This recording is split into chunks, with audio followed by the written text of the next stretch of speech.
Hi అండి, ఇవి చిట్టి వడియాలు లాస్ట్ వీడియోలో చూసారు కదా. అవి అయితే ఇవి మినపప్పుతో చేస్తారండి. లాస్ట్ వీడియోలో నేను ఏ పప్పుతో చేయాలో చెప్పలేదు మీకు.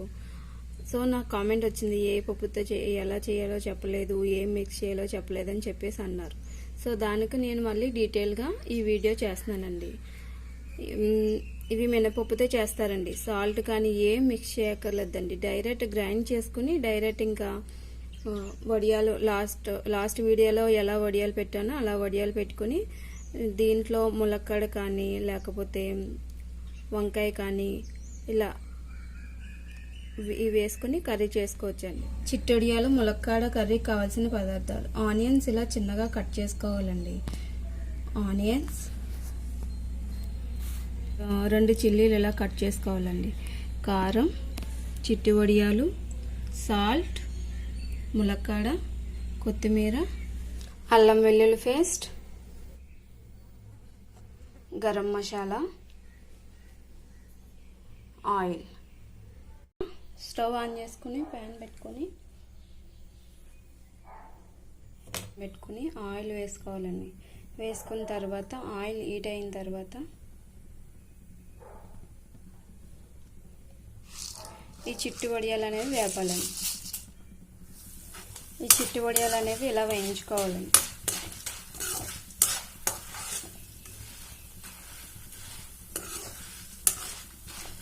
బ్రౌన్ కలర్లో వచ్చేంత వరకు వేయించాలి.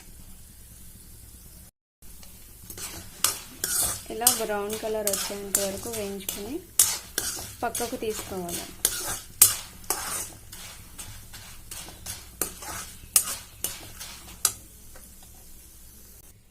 ఇలా పక్కకు తీసుకున్న తర్వాత ఆనియన్స్ వేసుకోవాలి.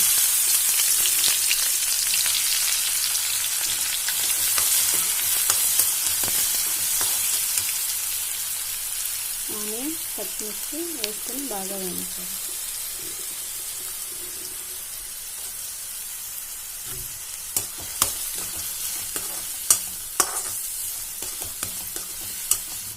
ఇలా ఆనియన్స్ కూడా బాగా వేయించుకోవాలండి.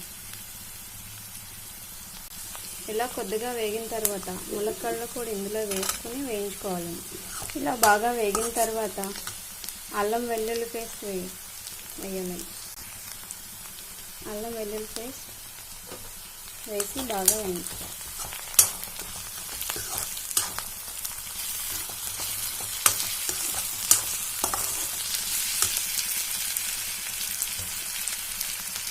గరం మసాలా 1 స్పూన్,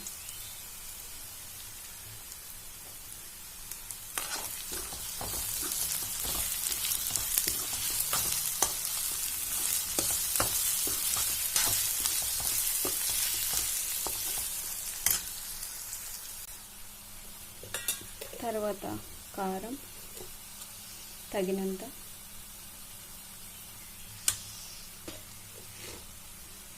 సాల్ట్ తగినంత వేసుకుని బాగా వేయించుకోవాలి.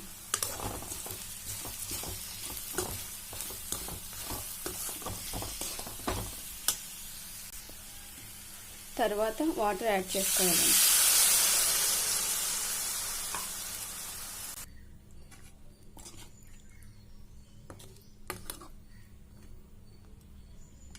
వాటర్ ఇలా యాడ్ చేసుకున్న తర్వాత ఒక మూత పెట్టుకోవాలి.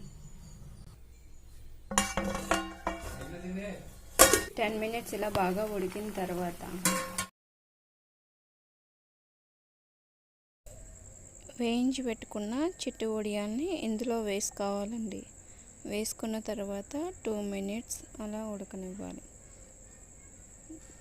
తర్వాత కొత్తిమీర వేసుకొని సర్వ్ చేసుకోవడమే.